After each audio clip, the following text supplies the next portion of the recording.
बहुत बहुत स्वागत है स्मार्ट स्टडी क्लासेस पर। और मैं आपकी बायोलॉजी एजुकेटर वर्षा सिंह आप सभी का बहुत बहुत दिल से स्वागत करती हूँ आपके अपने प्लेटफॉर्म स्मार्ट स्टडी क्लासेस पर। ठीक है, ये तो आपको पता ही होगा।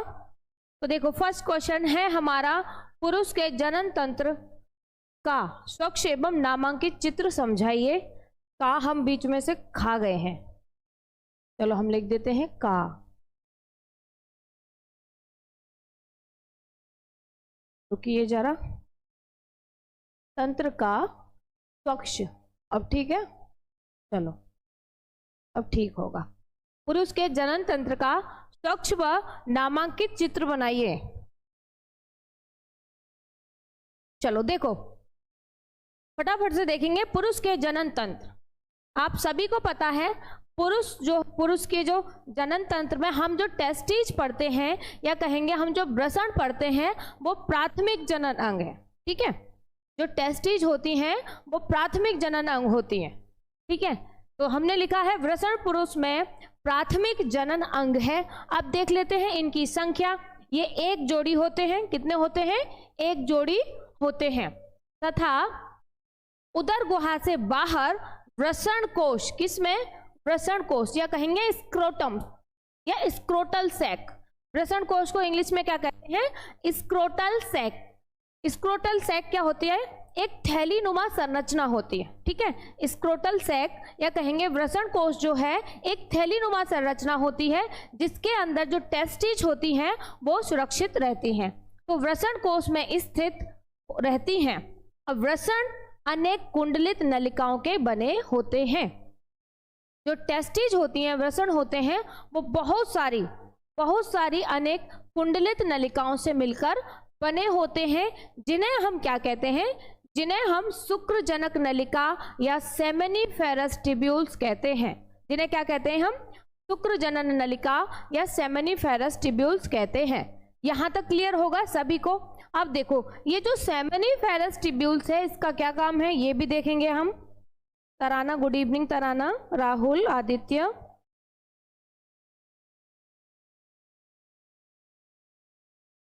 राम प्रताप। मैम आप कम क्लास लेती हैं। राम प्रताप, अभी ऐसा चल रहा है कि बच्चों की जो संख्या है अभी वो प्रॉपर नहीं आ पा रही है, तो हम एक दिन क्लास छोड़ के क्लास लेते हैं। जैसे एक दिन मंडे, एक दिन ट्यूसडे, मतलब ऐसे एक दिन हमारी मैथ की क्लास, एक दिन बायो की, एक दिन मैथ की, एक दिन बायो की। ठीक है, सोहेब खान, रैंक पेज में ज्वाइन होना है, फोन नंबर दे रखा होगा, आप उस पर कॉल करके पता कर लें। ठीक है, संजना पाल, अगला चैप्टर संजना हम स्टार्ट कर देंगे, इसके हम इंपॉर्टेंट क्वेश्चन कर रहे हैं। ठीक है Ram Pratap. Garima Singh, good evening Garima. Dipendra, good evening Dipendra. देखो आप खुद ही देख लो क्लास में कितने कम बच्चे हैं अभी। RPM Maurya, good evening RPM.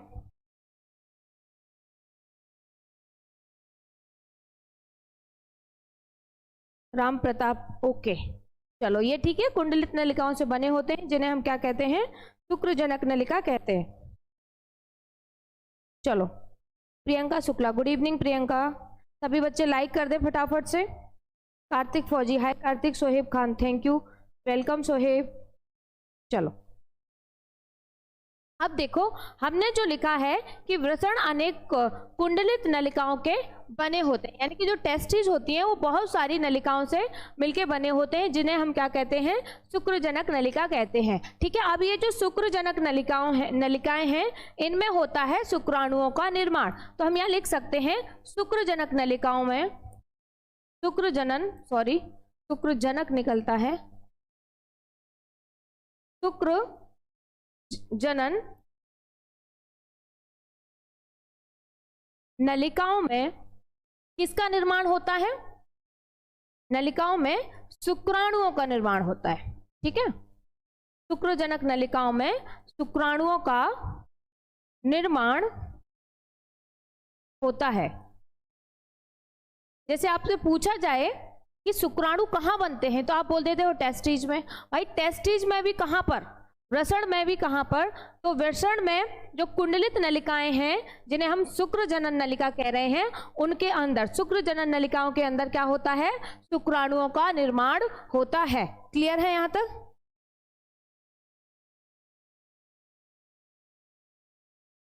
Ma'am हमने तो अब दीपेंद्र अब ले लिया है तो भाई सॉरी की कोई जरूरत नहीं है। प्रियंका ये हम लॉन्ग क्वेश्चन करवा रहे हैं, ठीक है ना? तो लॉन्ग क्वेश्चन जब हम करा रहे हैं तो पूरा ही कराएंगे इसीलिए। चलो देखो, अब देखते हैं इसके बाद में नर या कहेंगे सहायक नर अंग, सहायक नर जनन अंग कौन कौन से होते हैं? सहायक नर जनन अंग,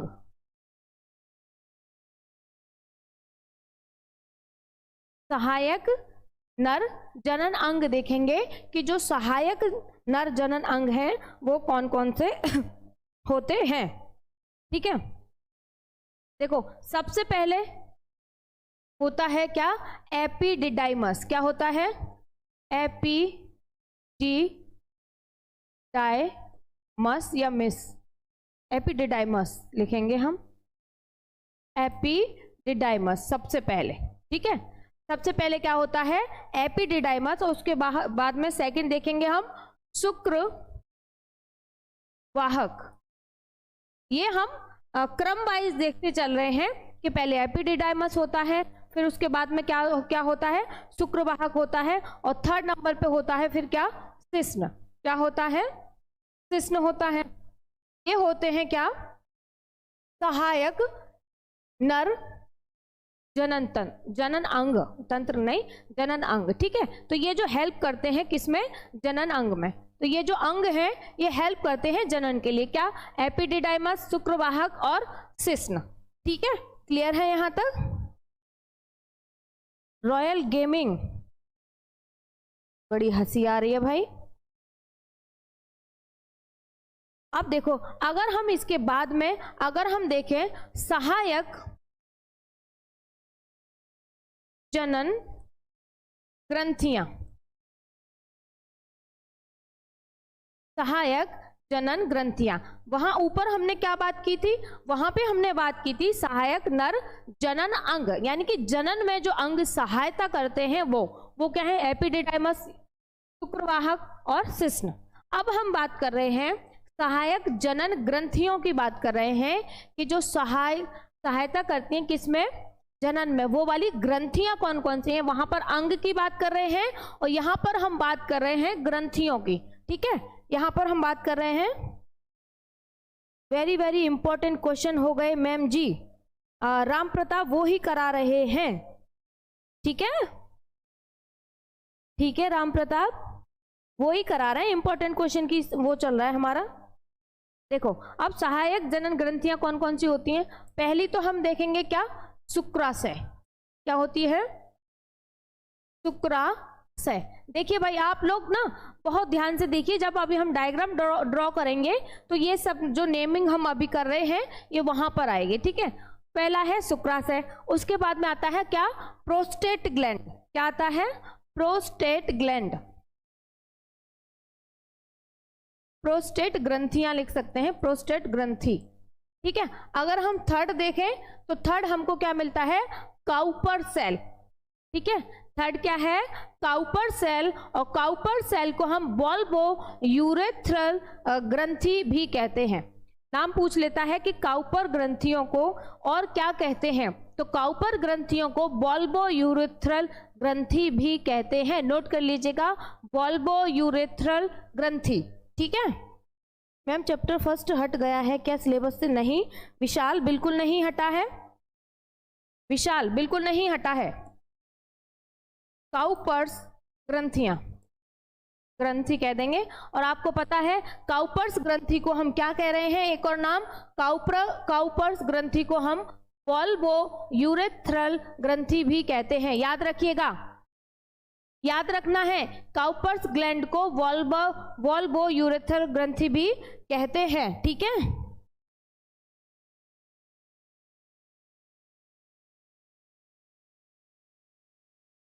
गरिमा सिंह सही है।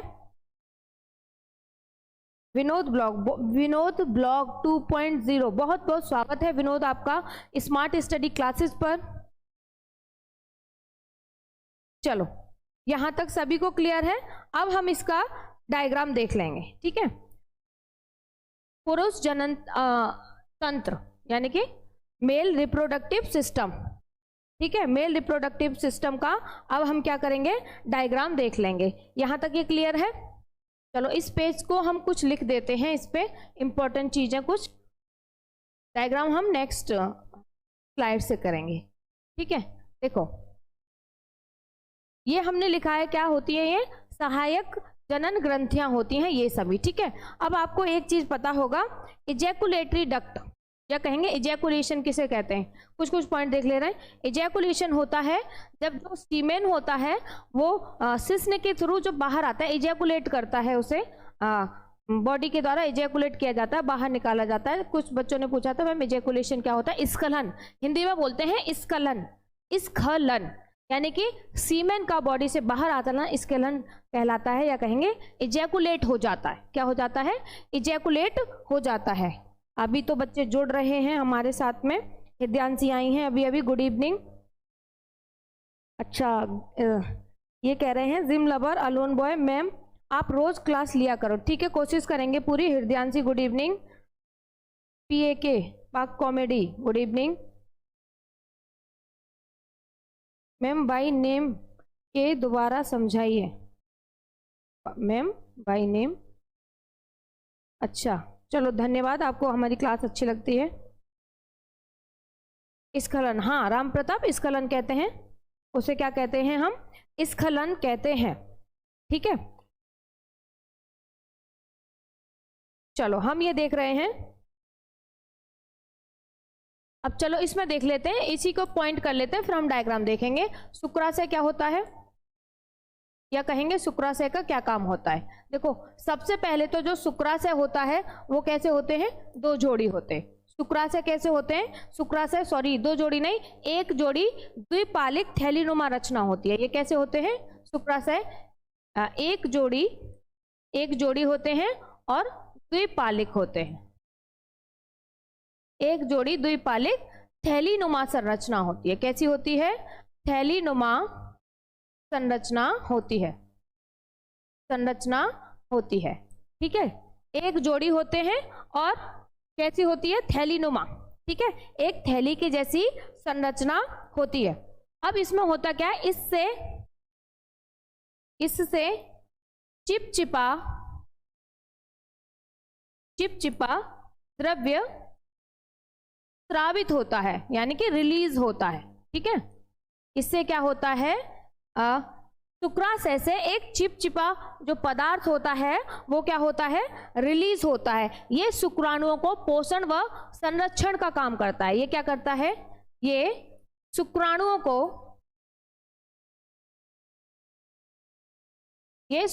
को पोषण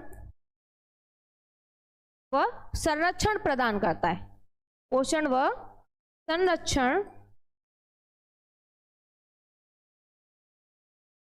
संरक्षण प्रदान करता है। अभी हम डायग्राम में बताएंगे आपको कि शुक्राशय कहाँ होता है, काम समझ लीजिए। शुक्राशय एक जोड़ी होता है, द्विपालिक थैलीनुमा संरचना होती है और इससे एक चिपचिपा द्रव्य स्रावित होता है, ये कहेंगे रिलीज होता है, जो कि शुक्राणुओं को पोषण व संरक्षण प्रदान कराता है या करता है, ठीक है। ये हो गया शुक्राशय का काम। अब हम देखेंगे क्या, प्रोस्टेट ग्लैंड का काम, ठीक है। आपका नाम क्या है, किससे नाम पूछ रहे हैं,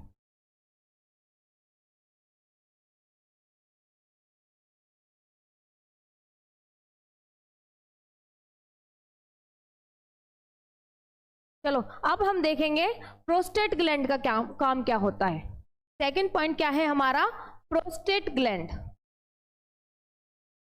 प्रोस्टेट ग्रंथि। मेन इनके काम बता दे रहे हैं। देखो हमने कहा था क्या, जो शुक्राशय था उससे एक चिपचिपा द्रव्य पदार्थ रिलीज हो रहा था। क्या? चिपचिपा द्रव्य पदार्थ रिलीज हो रहा था। अगर हम प्रोस्टेट ग्लैंड की बात करें तो प्रोस्टेट ग्लैंड जो होता है वो क्या करता है, इस ग्रंथि से हल्का अम्लीय तरल पदार्थ, भाई डिफरेंस आ गया, ध्यान से सुने, इससे हल्का अम्लीय, कैसा? अम्लीय पदार्थ स्रावित होता है। ठीक है, अम्लीय पदार्थ स्रावित होता है। किससे? प्रोस्टेट ग्लैंड से। ठीक है, प्रोस्टेट ग्लैंड, उससे हमने कहा था कि चिपचिपा पदार्थ रिलीज हो रहा है, इससे भी पदार्थ रिलीज हो रहा है, पर वो कैसा है? अम्लीय है। ठीक है, कैसा है ये? अम्लीय है। यह शुक्राणुओं के साथ वीर्य में मिल जाता है, या कहेंगे वीर्य को बनाता है। देखो जो वीर्य होता है उसमें सिर्फ और सिर्फ 10% ही शुक्राणु होते हैं। वीर्य जो होता है, या कहेंगे सीमेन, उसमें 10% ही शुक्राणु होते हैं। बाकी क्या होता है? बाकी प्रोस्टेट ग्लैंड से जो हल्का अम्लीय पदार्थ रिलीज हो रहा है ये होता है, शुक्राशय से चिपचिपा पदार्थ रिलीज हो रहा है वो हो रहा है, और एक और देखिए हम काउपर ग्लैंड से भी कुछ रिलीज होता है, वो सब होता है। यानी कि शुक्राशय, काउपर ग्लैंड और प्रोस्टेट ग्लैंड, इन तीनों से जो पदार्थ रिलीज हो रहा है वो और शुक्राणु, ये चारों आपस में मिलके वीर्य या कहेंगे सीमेन बनाते हैं। ठीक है,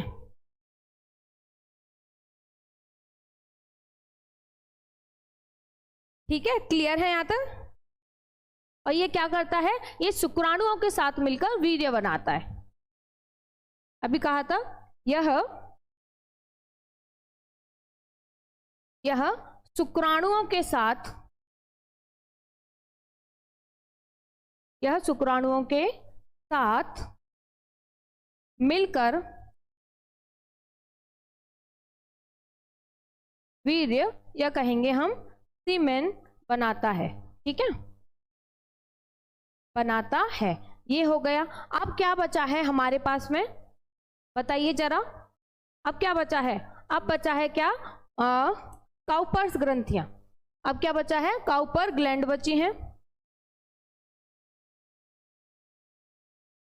काउपर्स ग्रंथि। ठीक है, अब क्या बचा है? काउपर्स ग्रंथि बची है। क्लियर है? मैम प्रियंका बोल रही है, गुड। सभी बच्चे नहीं बताते।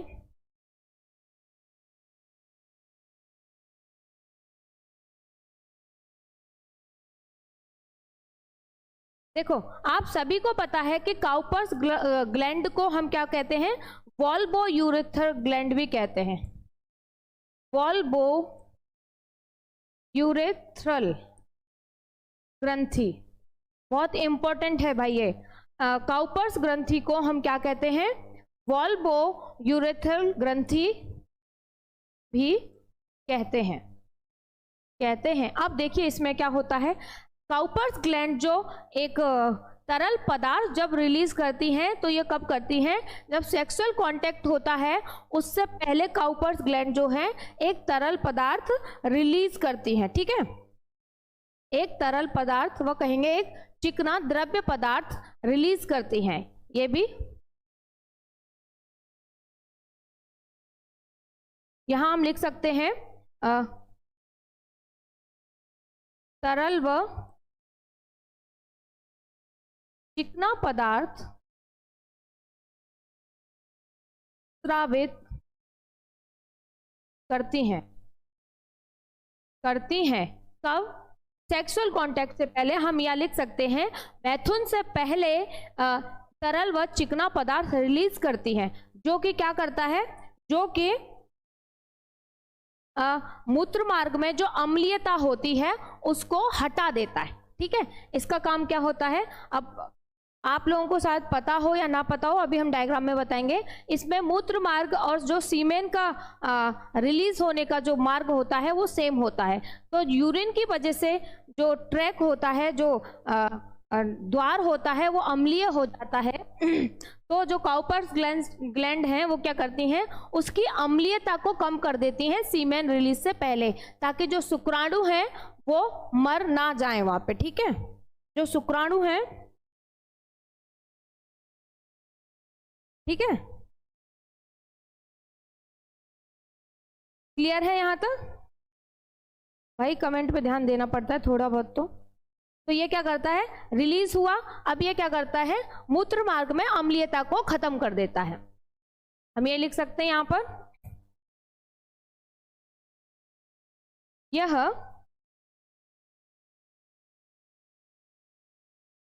मूत्र मार्ग में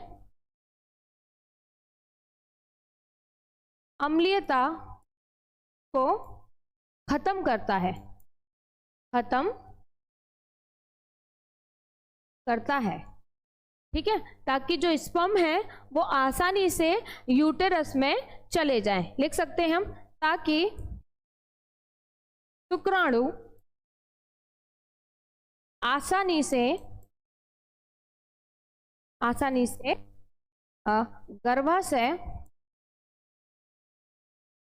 में पहुंच पाए, गर्भाशय में पहुंच पाए, ठीक है। ये तीन जो थे, प्रोस्टेट ग्लैंड, शुक्राशय और काउपर ग्लैंड, ये मेन ग्लैंड थी जो मेल रिप्रोडक्टिव सिस्टम में काम करती हैं, ठीक है। ये हम आपको बता चुके हैं, ठीक है। चलो यहां तक क्लियर है। अब हम इसका डायग्राम देख लेंगे। हाँ सही बात है, राम प्रताप सही कह रहे हैं, आप लोग कम से कम बातें किया करो भाई, सही बात है। मैं भी फिर आप लोगों को कमेंट देखने लग जाती हूँ और थोड़ा सा जरूरी भी होता है वो, इसलिए भी देखना पड़ता है, ठीक है। इस जैसे कुछ बच्चे कहते हैं मैम आप कमेंट मत देखा करो, अभी बस टाइमिंग आउट है बस। चलो भाई लड़िए मत आप लोग, बस इतना कहना चाहती हूँ मैं अपनी तरफ से। चलो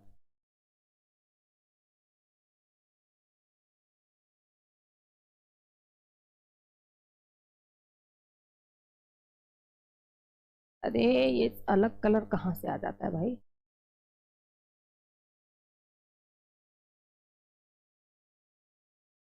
चलिए फटाफट से देखते चलेंगे हमारे साथ में, और हम इस डायग्राम को अपने को कंप्लीट करते चलेंगे। हमने क्या कहा था कि हमारे पास में शुक्राशय होती हैं, दो क्या होती हैं, शुक्राशय नलिका होती हैं। ये आगे हम कंप्लीट करेंगे, अभी इसको इतना करके छोड़ दे रहे हैं। क्या कहा था, शुक्राशय हमारे पास में कितनी होती हैं, शुक्राशय एक जोड़ी होती हैं, अभी बोला था शुक्राशय एक जोड़ी होती हैं, तो वो एक जोड़ी यहां पर पाई जाएंगी,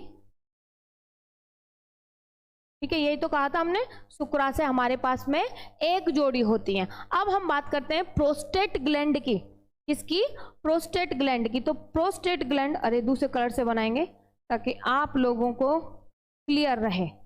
तो प्रोस्टेट ग्लैंड यहां पर होती है नीचे की साइड, ठीक है। अब शुक्राशय दो हो गए, प्रोस्टेट ग्लैंड हो गई एक।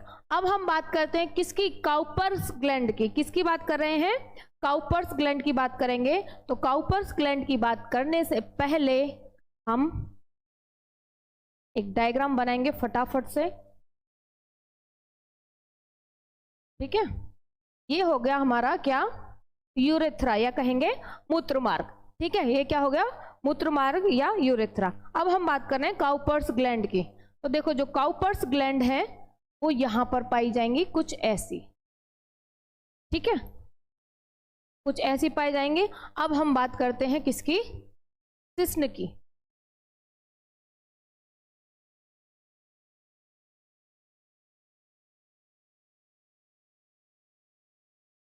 ठीक है। तो इसका स्ट्रक्चर कुछ ऐसा दिखता है। अब ठीक है, ये हो गया शुक्राशय, ये हो गया प्रोस्टेट ग्लैंड, ये हो गया हमारी काउपर्स ग्लैंड, ठीक है, काउपर्स ग्लैंड। अगर हम इसको कंप्लीट करें अपने डायग्राम को,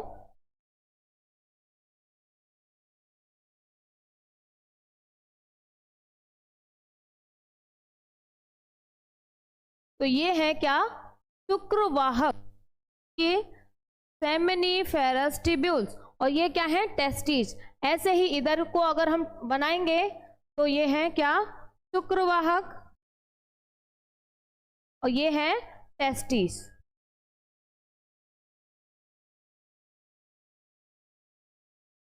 ठीक है, ये हमारा लगभग डायग्राम कंप्लीट हो गया है। अब हम इसकी नेमिंग कर लेंगे। ठीक है, चलिए अब हम इसकी नेमिंग कर लेते हैं। ऊपर स्पेस है नहीं है तो थोड़ा हम इसको छोटा बना लेंगे ताकि नेमिंग आ जाए। ठीक है, ये हो गया हमारा डायग्राम कंप्लीट।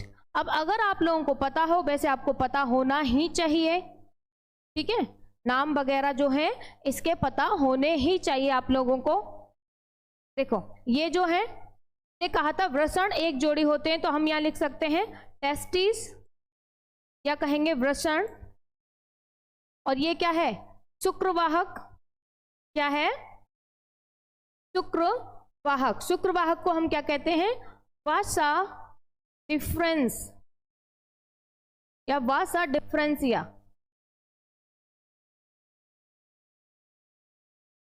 वासा डिफरेंसिया। ठीक है, वैसे ही सेम इधर भी रहेगा, टेस्टिस रहेगी और वासा डिफरेंसिया रहेगी। देखो जो बच्चों ने क्लास अटेंड नहीं करी थी, डायग्राम नहीं बनाया था, वो अब कर सकते हैं। भाई स्लो स्लो ही बना रहे हैं हमने। हृदयांशी, धन्यवाद हृदयांशी। आप लोगों को भी आपके एग्जाम के लिए बहुत प्रैक्टिस करनी है। ठीक है, बहुत प्रैक्टिस करनी है। और मैं आपको पहले भी बोल चुकी हूँ, बायो में अगर आप डायग्राम बना के आते हो तो आपको बहुत बेहतरीन मार्क्स मिलते हैं। बता चुकी हूँ ना पहले भी, बताया कि नहीं बताया? बताया है, बिल्कुल बताया। हाँ, गरिमा सिंह, एनसीईआरटी वाले बनाना होगा, एनसीईआरटी वाला बनाना होगा स्क्रोटम। देखो गरिमा सिंह बिल्कुल बना सकते हो। देखो अगर पूछा जाए मेल रिप्रोडक्टिव सिस्टम का डायग्राम बनाएं, तो आप ये डायग्राम बना सकते हो। ठीक है, ये चाहे आपका हिंदी बोर्ड हो, चाहे एनसीईआरटी हो, चाहे कुछ भी हो, आप वो बना सकते हो। ठीक है, अब देखो हमने कहा है टेस्टिस है, वासा डिफरेंसिया है, और ये जो है ये क्या है हमारे पास में, ये इसको हम कह देते हैं क्या, यूरेथ्रा या मूत्र मार्ग कह देते हैं इसको। ठीक है, अब देखो यहां पे देखो हमने लिख दिया है टेस्टिज, और टेस्टिज के जो ऊपर वाला स्किन होता है उसको हमने क्या कहा था, स्क्रोटम या कहेंगे क्या, वृषण कोश। क्या, वृषण कोश। कभी कभी हम इसको स्क्रोटल सैक भी कह देते हैं। ठीक है, स्क्रोटम हमने लिखा है ना, इसको हम स्क्रोटल सैक भी कह देते हैं। अब देखिए यहां पे आ जाइए, ये क्या है, ये है शुक्राशय, शुक्राशय। और अगर हम ये बात करें तो ये क्या है, प्रोस्टेट ग्लैंड है। क्या है, प्रोस्टेट ग्रंथि, इंग्लिश में लिख लेना आप लोग। और ये क्या है, ये है क्या, काउपर्स ग्रंथि। काउपर्स का कुछ और ही लिख गया, काउपर्स ग्रंथि। आप सभी को पता है, नाम हमने लिखवा दिया है। काउपर्स ग्रंथि को हम बल्बो यूरेथ्रल ग्रंथि भी कहेंगे। बच्चे देखो ना आंसर कर रहे हैं, गुड, वेरी गुड, क्या बात है। राम प्रताप, गरिमा, तराना, एकदम करेक्ट। इसको हम कहेंगे फोर स्किन। क्या कहेंगे, फोर स्किन। तराना ने बताया है अभी, एकदम करेक्ट आंसर है फोर स्किन।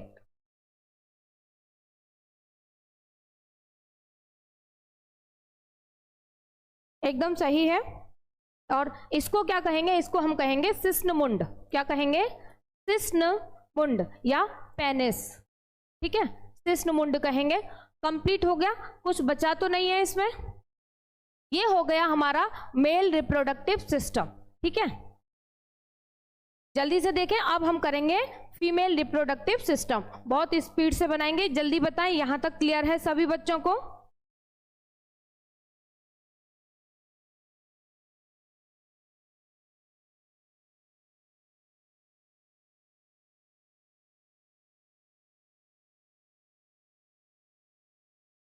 सिस्नमुंड, पेनिस, कुछ भी कह सकते हैं। ठीक है, और ये क्या है हमारा, मूत्राशय। थोड़ा हाथ मेरा छोटा पड़ रहा है, मतलब मैं थोड़ी छोटी पड़ रही हूँ। ठीक है, क्लियर है, जल्दी से बताएं फिर हम आगे बढ़ते हैं।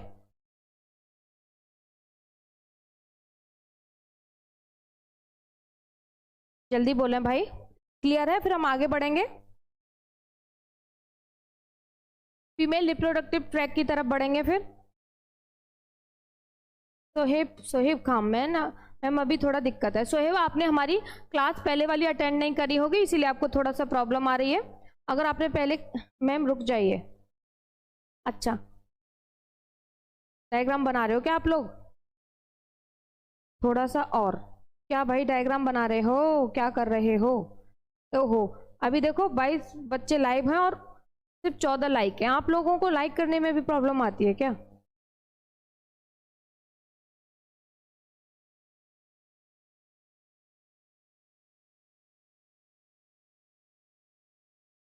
चलो हम आगे बढ़ते हैं। इसी का हमारा टॉपिक है फीमेल रिप्रोडक्टिव सिस्टम। इसी का क्वेश्चन, मतलब इसी क्वेश्चन का पार्ट कह लीजिए या दूसरा क्वेश्चन कर लीजिए। नेक्स्ट,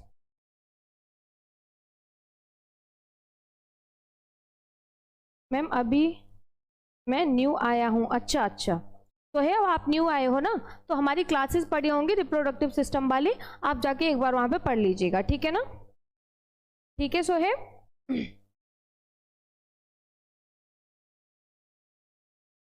FF अमरनाथ, विद्यांशी कह रही है मैम मैंने लाइक कमेंट सब कर दिया, इसीलिए तो आपकी क्लासें ऐसी चल रही हैं। क्लास बच्चे इतने कम हैं, लाइक शेयर आप लोग करते नहीं हो, क्या होगा फिर बताइए?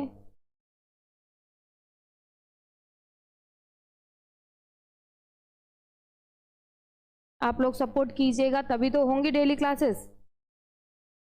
बताइए, आप लोग सपोर्ट करते नहीं हो तो क्या होगा? चलो अब आते हैं, यहां तक आपको क्लियर होगा, मुझे ऐसी उम्मीद है। अब चलते हैं हम फीमेल रिप्रोडक्टिव सिस्टम पे। देखो वो भी लॉन्ग क्वेश्चन है, मैं पूरा क्वेश्चन नहीं लिख रही, ध्यान से सुने। मैं क्वेश्चन नहीं लिख रही हूं कि स्त्री जनन तंत्र को समझाइए, मैं डायरेक्ट हेडिंग डाल दे रही हूं, ठीक है? या क्वेश्चन लिख दूं? चलो लिख देती हूं। राइटिंग आज बड़ी गंदी आ रही है भाई, वैसे ही गंदी है। स्त्री जनन तंत्र को समझाइए। स्त्री जनन तंत्र को समझाइए। चलिए बढ़ते हैं हम स्त्री जनन तंत्र की ओर, ठीक है? अब देखो, स्त्री जनन तंत्र में कहेंगे फीमेल रिप्रोडक्टिव सिस्टम में हमें किस किस की आवश्यकता पड़ती है? सबसे पहले yes I know, okay okay नहीं,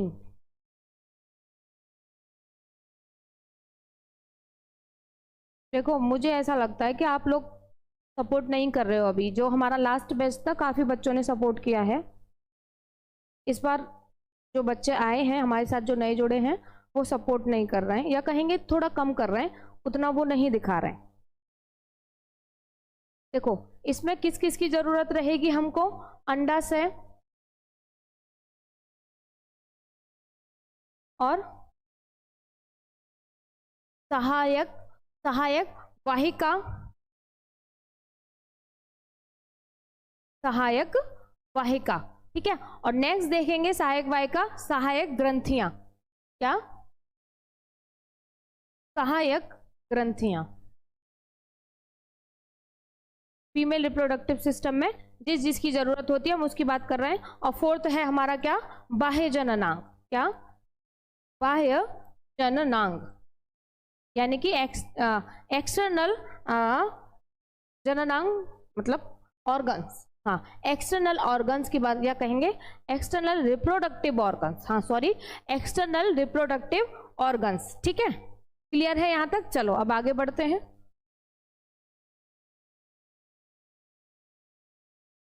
चलिए देखिए, इसमें भी जैसे हमने मेल में पढ़ा था, इसमें भी प्राथमिक जनन अंग क्या होगा? इसमें भी प्राथमिक जनन अंग की बात करें हम, तो प्राथमिक जनन अंग इसमें क्या होगा? आप लोग को आंसर आता हो तो आप लोग बता दिया करो, ठीक है? मैं देख लिया करूंगी। अच्छा, रिंकू यादव नए आए हैं, बहुत बहुत स्वागत है रिंकू आपका स्मार्ट स्टडी क्लासेस पर, ठीक है? अब अगर हम इसकी बात करें तो अंडाशय या कहेंगे ओवरी, अंडाशय या ओवरी स्त्री के क्या होते हैं? प्राथमिक जनन अंग होते हैं, प्राथमिक जनन अंग होते हैं। ठीक है, जो अंडाशय होते हैं वो स्त्री के प्राथमिक जनन अंग होते हैं। अंडाशय को हम क्या बोलते हैं? ओवरी बोलते हैं। ठीक है, और ये क्या होता है? ये किससे जुड़ी रहती हैं? ओवरी जो है यूटेरस से किसके द्वारा जुड़ी रहती है? तो वो जुड़ी रहती हैं मीजोवेरियम, किससे? मीजोवेरियम लिगामेंट। ठीक है, ये मीजोवेरियम लिगामेंट के द्वारा गर्भाशय, किससे? गर्भाशय से जुड़ी रहती हैं, गर्भाशय से जुड़ी रहती हैं। यानी कि जो ओवरी है भाई वो ऐसे हवा में तो लटकी होंगी नहीं, तो किसके द्वारा गर्भाशय से जुड़ी रहती हैं? यूटेरस से एक मीजोवेरियम लिगामेंट होता है, उसके द्वारा ये गर्भाशय से जुड़ी रहती हैं। ठीक है, रुको आदित्य, लेकिन कुछ कम पढ़ाए हैं, क्या बोल रहे हैं?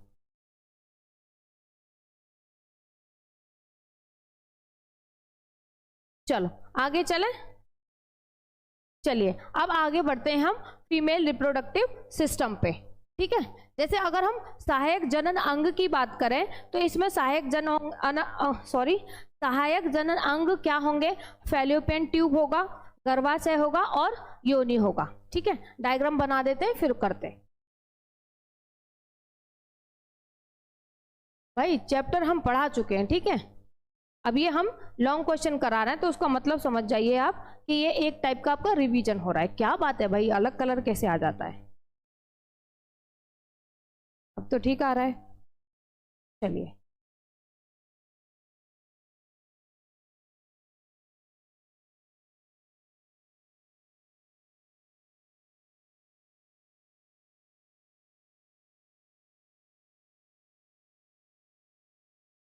चलिए देखेंगे।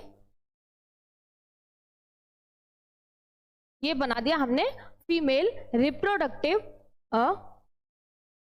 सिस्टम, सिस्टम ही कह दीजिए, नेमिंग अभी बता देंगे हम आपको। ठीक है, सेम इधर भी ओवरी होगी और ओवरी जुड़ी रहेगी। एक कलर कहाँ से आ जाता है अलग?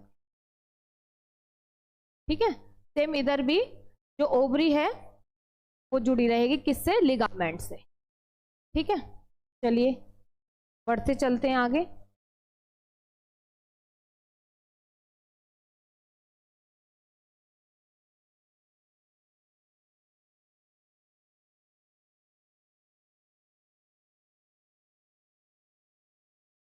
ठीक है, ये हो गया हमारा डायग्राम कंप्लीट। अब हम इसकी नेमिंग देख लेते हैं फटाफट से। क्या है भाई, कलर कैसे नहीं आता?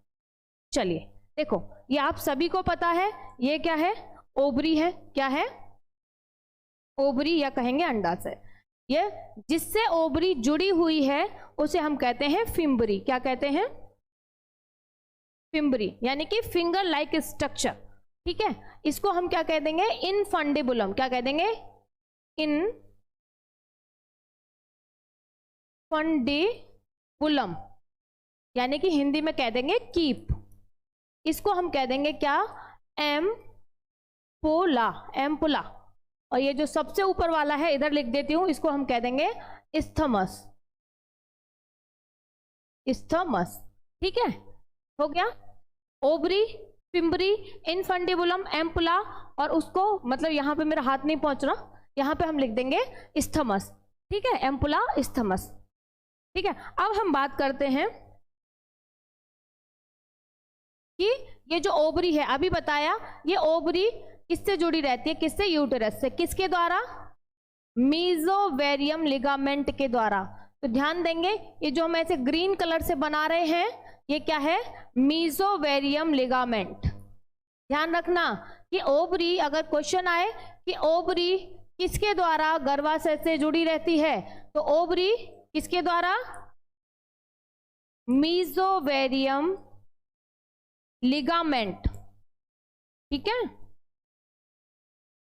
मीजोवेरियम लिगामेंट के द्वारा ओवरी गर्भाशय या कहेंगे यूटेरस से जुड़ी रहती है। ठीक है, अब हम कर लेते हैं जो गर्भाशय है उसके कितने स्तर हैं, उसके कितने स्तर हैं, गर्भाशय के कितने स्तर हैं। पहले ओवरी को हटा दे रहे हैं यहाँ से, नाम मतलब ओवरी नहीं हटाएंगे, नाम हटा दे रहे हैं।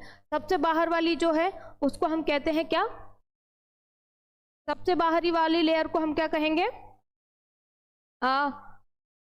एपीमेट्रियम, सॉरी पेरीमेट्रियम, सॉरी थोड़ा सा मिस्टेक, पेरीमेट्रियम। अब बीच वाली लेयर जो है ये, इसको क्या कहेंगे, इसको हम कहेंगे मायोमेट्रियम। और जो सबसे अंदर वाली लेयर है इसको कहेंगे हम एंडोमेट्रियम। ये हो गई गर्भाशय की तीनों लेयर। ठीक है, बाहरी गर्भाशय स्तर, मध्य गर्भाशय स्तर, अंतः गर्भाशय स्तर। वॉइस प्रॉब्लम हो रही है, क्या बात है भाई? नहीं, वॉइस प्रॉब्लम तो नहीं होनी चाहिए, साफ आ रही है एकदम। ठीक है, यहां तक क्लियर है। अब देखो इसको हम कह देंगे क्या, यहां पर हम इसको कह देंगे सर्विक्स, इसको कह देंगे सर्विकल कैनाल, सर्विकल कैनाल। और सबसे नीचे कह देंगे हम क्या, वजाइना, जिसको हम योनि बोलते हैं। ये सर्विक्स, सर्विकल कैनाल, और सबसे नीचे क्या कहेंगे, वजाइना या योनि कह देंगे। ठीक है, यहां तक क्लियर है। और जो सबसे ऊपर जो है वो है यूटेरस फंडस, जिसको हम गर्भाशय कहते हैं। देखो थोड़ा डायग्राम नीचे आ जाए तो आ गया भाई नाम लिखने के लिए। इसको हम क्या कह देते हैं, यूटेरस, यूटेरस फंडस। ठीक है, यूटेरस फंडस कह देंगे इसको। ये हो गया हमारा फीमेल रिप्रोडक्टिव सिस्टम, या कहेंगे स्त्री जनन तंत्र, कंप्लीट हो गया। ये हमारा ओवरी हम यहां पर लिख दे रहे हैं, ये हो गया। अरे आ रहा है डायग्राम साफ, चलिए आ रहा है, इसको हम लिख देंगे यहाँ क्या, ओवरी। ठीक है, ये क्लियर है यहां तक। अब हम देखेंगे सहायक जनन अंग इसमें कौन कौन से होते हैं।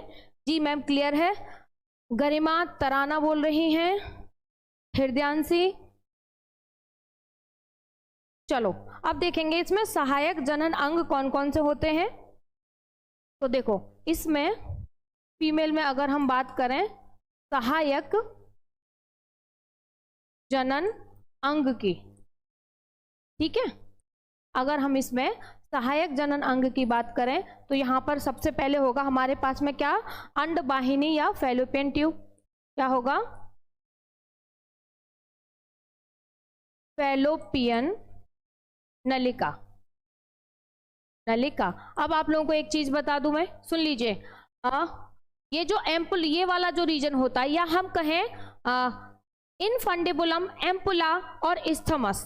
क्या, इनफंडिबुलम, ये रहा इनफंडिबुलम, एम्पुला और इस्थमस, आपस में तीनों मिलकर फैलोपियन ट्यूब बनाते हैं। ठीक है, कहीं आप बोलो कि मैम फैलोपियन ट्यूब तो आपने कहीं लिखा ही नहीं है, तो सुन लीजिए, इनफंडिबुलम, एम्पुला और इस्थमस आपस में मिलकर क्या बनाते हैं, ये आपस में मिलकर बनाते हैं फैलोपियन ट्यूब। ठीक है, क्लियर है यहां तक,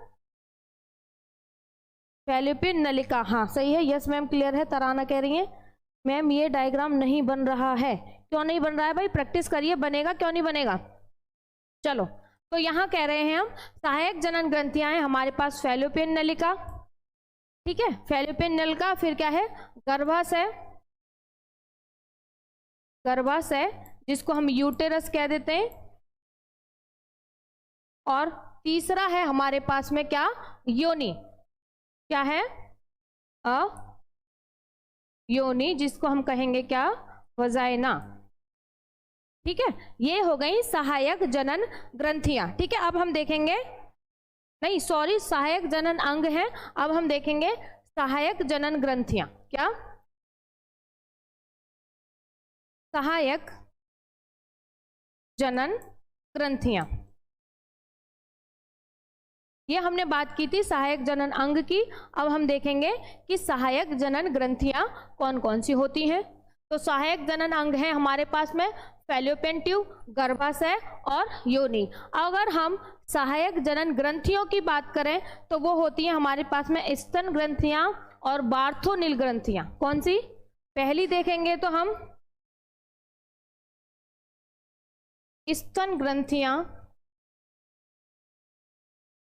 और दूसरी देखें तो हम बार्थोनिल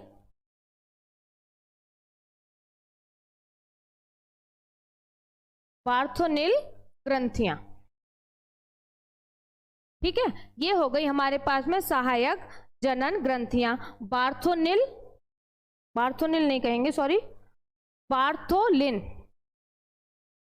बोलने में मिस्टेक, सॉरी, क्षमा चाहेंगे उसके लिए। बार्थोलिन, ठीक है, बार्थोलिन ग्रंथियां। तो फीमेल रिप्रोडक्टिव सिस्टम में सहायक जनन अंग है हमारे पास में फैलोपियन नलिका, गर्भाशय और योनि, यानी कि ये जनन में सहायता करेंगे ये अंग। ठीक है, अगर हम बात करें सहायक जनन ग्रंथियों की तो वो है स्तन ग्रंथियां। स्तन ग्रंथियों को हम मेमरी ग्लैंड कह देते हैं, जिनमें मिल्क प्रोड्यूस होता है, मिल्क बनता है बच्चे के लिए। और बार्थोनल ग्रंथियां जो सेक्सुअल कांटेक्ट के टाइम पर हेल्प करती हैं। ठीक है,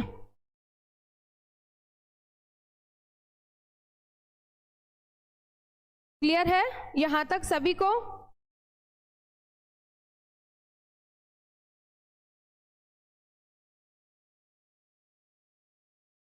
यस मैम, ओके, क्लियर है। चलो, आज के लॉन्ग क्वेश्चन हमारे इस चैप्टर के यहीं खत्म होते हैं और मैं उम्मीद करती हूँ कि आप सभी को लेक्चर आज का पसंद आया होगा। सभी बच्चों को सभी लाइक शेयर कर देंगे फटाफट से, और ज़्यादा से ज़्यादा कमेंट करके ज़रूर बताएं कि आप लोगों को हमारा सेशन कैसा लगता है, कैसा लगा है। सपोर्ट कीजिए, लाइक शेयर कीजिए। ठीक है, चलो, और जितना भी पढ़ाया है उसको डेली रिवाइज करते रहिए। ठीक है ना, और अपना ख्याल रखिएगा, आप पढ़ते रहिए, ध्यान रखिए। चलो, नेक्स्ट टॉपिक के साथ में मिलेंगे आपको, तब तक बाय बाय, टेक केयर, अपना ख्याल रखें, अच्छे से रहें, लाइफ को एंजॉय करते रहें, खुश रहें, मस्त रहें, टेंशन नहीं लेने का लाइफ में। ठीक है।